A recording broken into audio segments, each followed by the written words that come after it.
आज supreme court की 7 जजों की बेंच ने एक बहुत ऐतिहासिक फैसला दिया है और 7 जजों ने एकमत होकर कहा है कि सांसदों और विधायकों के द्वारा पैसा लेके सवाल पूछना, पैसा लेके भाषण देना और पैसा लेके राज्यसभा के चुनाव में वोट देना या लोकसभा में पैसा लेकर वोट देना, यह पूरी तरीके से भ्रष्टाचार माना जाएगा, करप्शन का केस माना जाएगा और ब्राइबरी के अंतर्गत इसमें मुकदमा दर्ज होगा।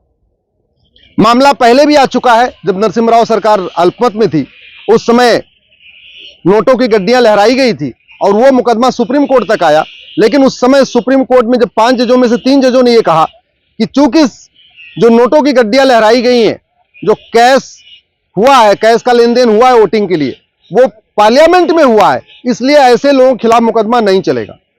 उस समय भी 2 जजों ने कहा था कि नहीं, नोटों अगर पैसा लेन देन हुआ है, चाहे वो संसद में हुआ या विधानसभा में, मुकदमा चलना चाहिए। लेकिन 2 जज कम हुए, माइनॉरिटी थे, 3 जज मेजॉरिटी थे, तो उसके बाद से आज तक जितने भी ऐसे केस आए, कभी भी सांसद विधायक के खिलाफ मुकदमा दर्ज नहीं हुआ।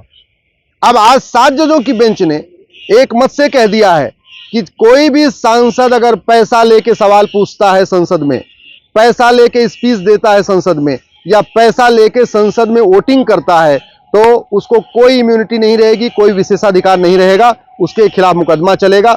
इसी तरीके से कोई विधायक पैसा लेके सवाल पूछेगा, पैसा लेके राज्यसभा में वोटिंग करेगा, पैसा लेके विधानसभा में वोटिंग करेगा या पैसा लेके किसी के पक्ष में कोई स्पीच देगा, तो उसके खिलाफ भी ब्राइबरी का मुकदमा चलेगा।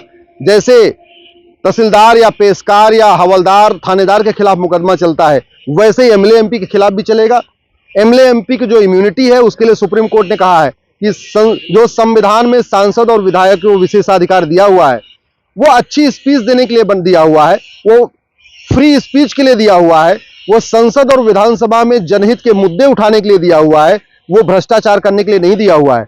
लेकिन उस संविधान के प्रावधान का जो उनको विशेषाधिकार दिया हुआ था, उसका अभी तक गलत उपयोग होता रहा। महुआ मित्रा के केस में यह हुआ कि महुआ मित्रा का जब केस ये प्रूव हो गया कि उन्होंने पैसा लेके सवाल पूछा है, तो उनको सस्पेंड तो कर दिया गया, उनकी सदस्यता चली गई, लेकिन महुआ मित्रा के खिलाफ क्रिमिनल केस नहीं शुरू हुआ, महुआ मित्रा के खिलाफ ब्राइबरी वाला मुकदमा दर्ज नहीं हुआ। अब इस फैसले के बाद महुआ मित्रा के खिलाफ ब्राइबरी का मुकदमा भी चलेगा। या सीता सोरेन, जो शिबू सोरेन के परिवार की थी, जो ये सुप्रीम कोर्ट तक मामला आया था, उसमें सीता सोरेन ने पैसा लिया राज्यसभा चुनाव में वोट देने के लिए, लेकिन बाद में जब पकड़ी गई तो उन्होंने अपना विशेषाधिकार का हवाला दिया। तो अब उनका भी जो मुकदमा है वो कोर्ट में जाएगा और उनके खिलाफ भ्रष्टाचार का जो मुकदमा है उसमें विशेषाधिकार का जो उनकी ढाल थी वो अब खत्म हो चुकी है। मेरा ये मानना है कि लोकतंत्र के लिए बहुत अच्छा हुआ है। सुप्रीम कोर्ट ने यह भी कहा है कि एमएलए एमपी के द्वारा पैसा लेना ये डेमोक्रेसी के लिए पॉइजन के समान है, डेमोक्रेसी के लिए कैंसर के समान है। इस पर रोक लगाना बहुत जरूरी है। और अब अच्छी बात यह है कि सांसदों विधायकों के लिए पूरे देश में एमएलए एमपी कोर्ट बनी हुई है। 350 से ज्यादा सांसदों विधायकों को सजा भी हो चुकी है। आजम खां को हुई, अब्दुल्ला आजम को हुई, मुख्तार अंसारी को हुई, अफजाल अंसारी को हुई, अतीक अहमद को हुई, अशरफ अहमद को हुई, तो 350 सांसदों विधायकों को सजा हो चुकी है। लेकिन जो ब्राइबरी वाला केस था वो चलता नहीं था।